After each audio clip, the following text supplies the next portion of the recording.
Hey y'all, welcome to Jill Cameron Creations. Thank you so much for joining me today. Don't forget to hit that subscribe button so you don't miss a single video. We are looking at Foil Quill and SVG files today.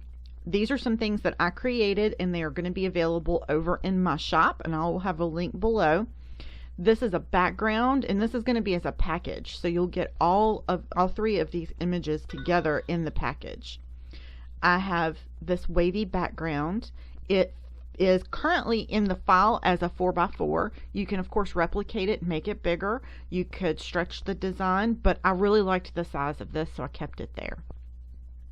I also have three Christmas trees.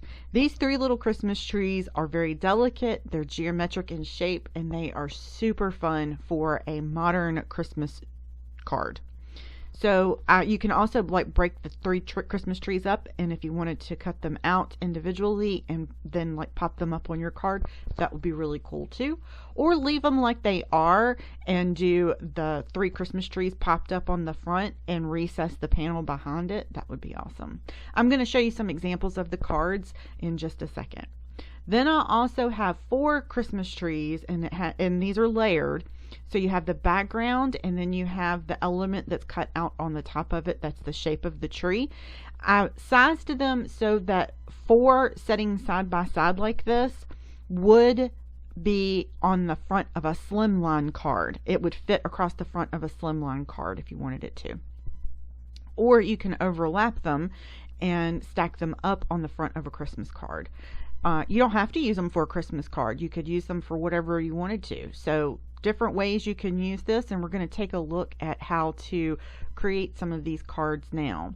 I had trimmed down this panel to be about 4 1/4 by 5 1/2, but I wanted to have a little delicate edge around it, a little decorative edge around this, so I went ahead and trimmed this out. Anytime that you are going to go and die cut a panel that you have foiling on, I recommend putting a piece of paper over it so that it doesn't pull the foil off of it just from the pressure. So I'm going to run that through my die cutting machine and trim that down, and it is a stitched rectangle frame by MFT, and I believe they have retired this set now. Unfortunately, I have both of them and they will never ever leave my craft room because I absolutely love them. Once I trimmed this panel down with my die, I went ahead and stamped a sentiment. You can head over to my Facebook page, Jill Cameron Creations, and see how I actually take a red rubber stamp that was wood mounted and put it on fun foam. And I talk you through that and show you how to do that. And it's really a simple process. But that's what I'm actually using here. It's an older stamp. It's probably 5 or 6 years old, if not more. And it was a wood mounted stamp from Stampin' Up, and it's one of my favorite Christmas sentiments, and it just says Christmas wishes, but I love the font and it has just a simple sentiment and it's really beautiful, and so I really like to use it on my Christmas cards. But it was wood mounted, and I don't really use a whole lot of wood mounted stamps, and I forget that I have it even though it's one of my favorites. So I went ahead and I pulled it off and mounted it on fun foam, and now I'm going to ink that up, and I'm going to press that down gently, and there we go. You can also use this in your stamping platforms as well. Just be really cautious of how hard you press down, because the fun foam isn't as thick as cling foam is. So you would probably need to swap out the pad that's in there for a piece of fun foam, just because it's not as thick as the pad that's in your Misty. So there is our little card, and all I'm going to do is mount that on some green cardstock there, and that's going to be it. And we'll mount that on a landscape white note card, 4 1/4 by 5 1/2, and that card is finished. Super easy, super sweet, with that very geometric design and that very traditional Christmas sentiment. It just pairs so nicely together. You can of course add jewels to this if you wanted to. some yellow jewels at the top, or little yellow stars or little yellow sequins for a star at the top would be awesome. Next, we are going to go ahead and use a new stamp and die set. I'm actually just using the die set, and I will link that product below so that if you wanted to go ahead and grab this.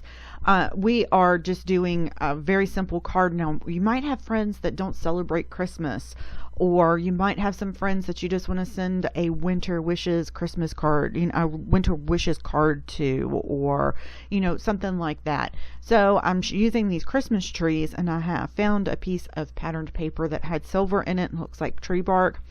And I'm just going to use this hello sentiment from this die set from Concord and Ninth here, and I'm just going to cut it out twice, and then I'm going to stack it up, and we'll put that on the front of this card. It's really super cute.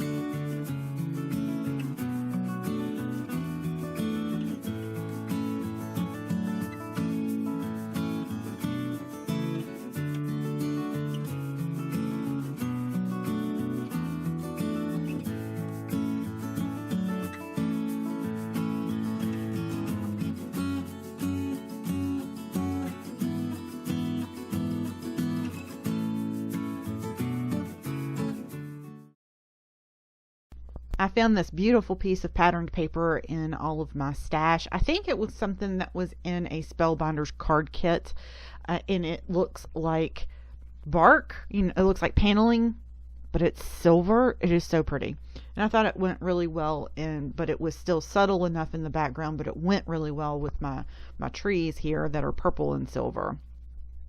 So I'm lining these up on the front of the card, and I'm actually going to use my T-square ruler to line them up on the front of the card so that they look relatively evenly spaced, but the edges of the tree don't hang over, and I don't have to cut anything off or anything like that, and I want it to be pretty centered. So watch this process while I do that.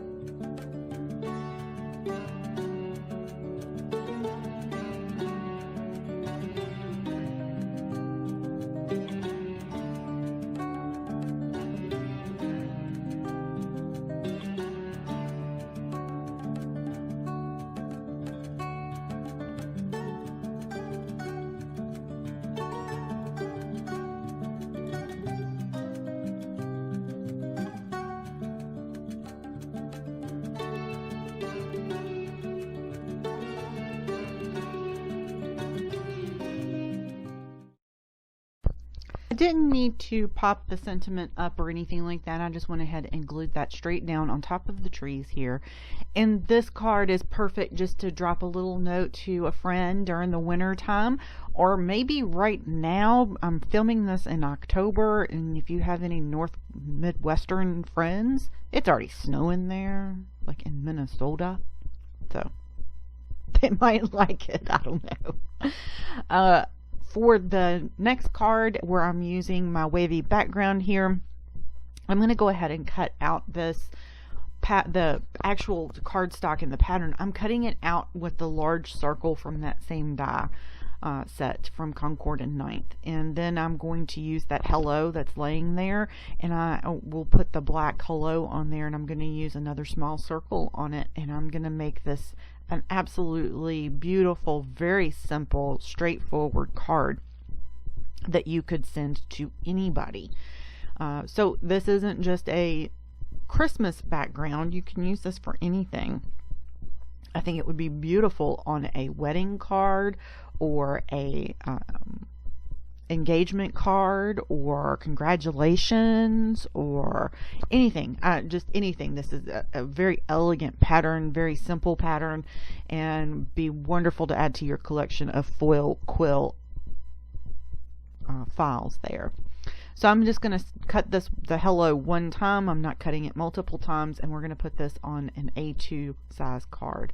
I am going to pop up that center circle. I'm going to put the little gold one here, and the little circle is included in that die set as well. And I'm just going to put that on there with some liquid adhesive, and I'm going to pop this up with some foam tape. So don't forget to hit subscribe so that you don't miss any of my videos. Don't forget to head over to my shop. The link will be below in the description and in the first comment, so that you can get your Foil Quill Winter Elements set over in the shop. So thank you so much for joining me for this little video, and I hope y'all have an amazing day.